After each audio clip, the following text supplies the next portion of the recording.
Здравей и добре дошъл! Днес се потапяме в една от най-загадъчните теми в човешката история – темата за анунаките. Кои са те? Древни богове, извънземни или просто митове от далечното минало?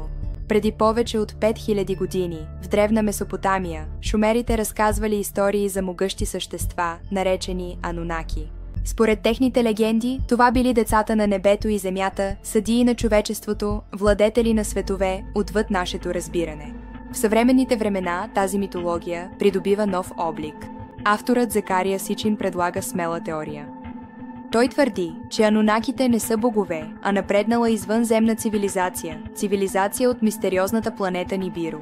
Според него, преди стотици хиляди години те пристигнали на Земята. Тяхната мисия – да добиват злато, а за да им помогнат, те създали човечеството. Науката отхвърля тази идея. Няма доказателства за съществуването на планетата Нибиру, няма археологически данни, които да подкрепят тази история. Но въпросът остава, ами ако е истина? Останете с нас. Връщаме се назад във времето, към корените на човешката цивилизация, а може би и към първия контакт с другите. Откакто хората ходят по земята, ние сме се взирали в нощното небе и сме се питали, сами ли сме във Вселената? Всяко поколение е шепнало този въпрос помежду си, търсейки смисъл сред звездите. Но преди хиляди години, много преди науката да обещае отговори, една древна цивилизация е вярвала, че нощното небе е нещо повече от празно пространство. За тях то е било дом на могъщи същества, наблюдатели, владетели и архитекти на съдбата. Из цялата суха земя на Месопотамия, между двете велики реки Тигър и Ефрат, процъфтявали градове-държави, където за първи път се появява писмеността. Когато археолозите започнали да разкопават глинени плочки от шумерски храмове и библиотеки, те открили сложни истории, които разказвали не само за царе и войни, но и за богове, които сътворили самото творение. Сред тях някои имена отеквали по-силно от останалите. Анунаките – децата на небето и земята. Те ги наричали анунаки. За шумерите анунаките не са били далечни, абстрактни божества. Те бяха владетели на съдбата, арбитри на справедливостта, а понякога и източник както на късмет, така и на бедствие. В една история, когато светът е бил още млад, анунаките се събрали, за да решат съдбата на хората. Кой ще просперира, кой ще падне и как ще се поддържа естественият ред.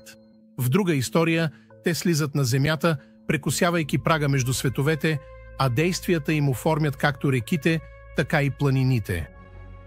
Някои текстове ги описват като строги съдии в подземния свят, други ги почитат като благодетели, носещи плодородие, мъдрост и закон. Образите им са издълбани в камък, високи царствени фигури с рогати корони, очите им вперени в хоризонта, пазители на космическия баланс, който само те могат да разберат.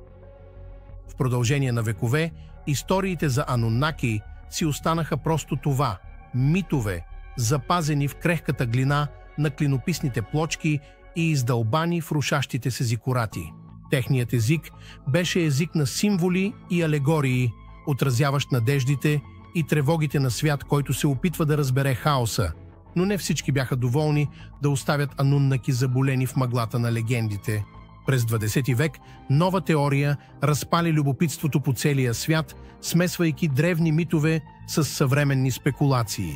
Нейният главен архитект беше Закария Сичин, роден в Русия автор, чието книги предизвикаха сензация по целия свят. Сичин твърдеше, че анунаки никога не са били просто богове. Те били посетители от звездите.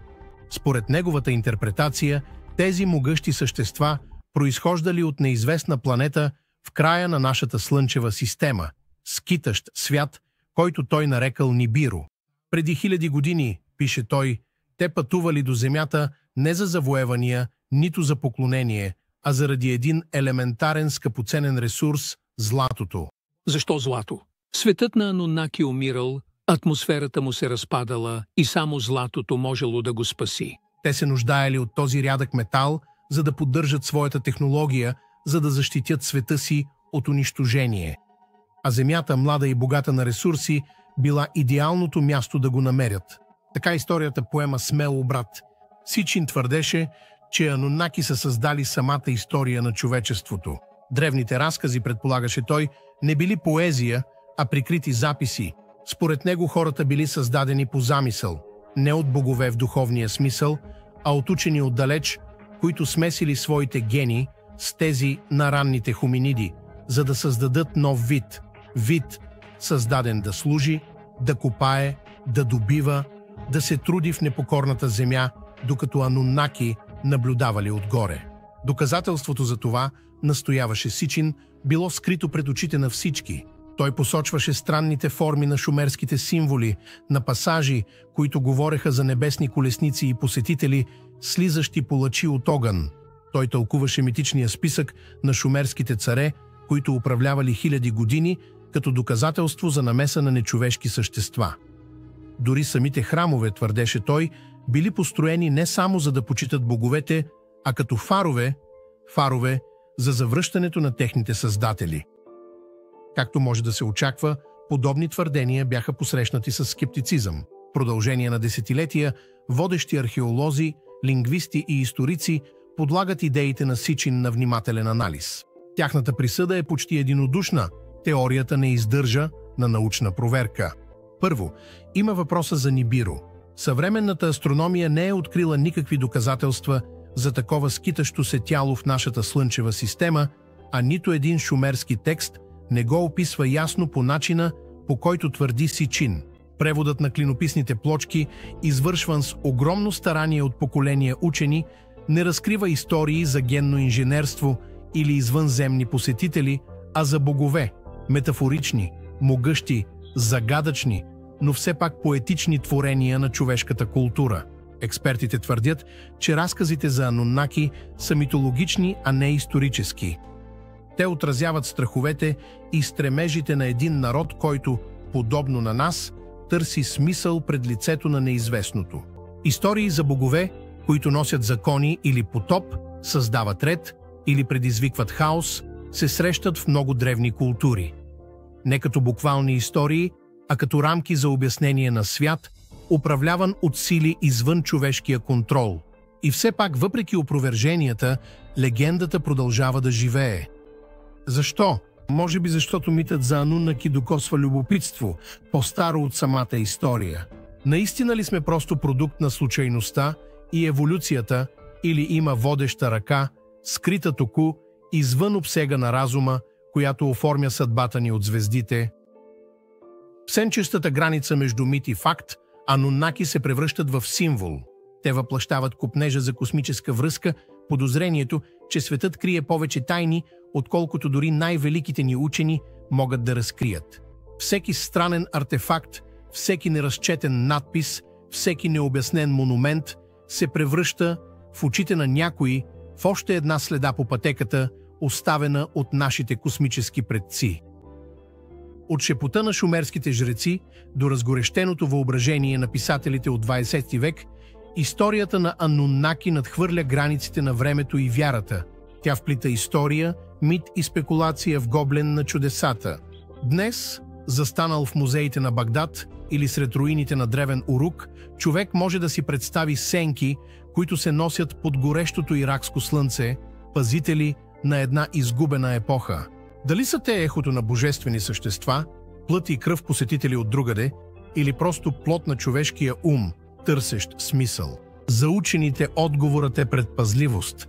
Докато не се намерят доказателства, Анунаки остават фигури от мита, не по-буквални от Зевс или Озирис. Но за любителите на мистерии, тези истории имат друго предназначение.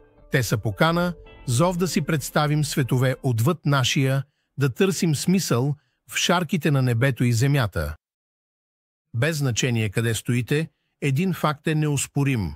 Легендата за Анунаки продължава да пленява сърца и умове век след век. И така, Анунаки богове ли са, извънземни или просто отражения на собствените ни мечти и страхове? Може би отговорът е недостижим, някъде в безкрайния гоблен на космоса. До тогава продължаваме да гледаме нагоре, следвайки следите на легендите, търсейки отговори в нощното небе и ценейки мистериите, които ни правят хора.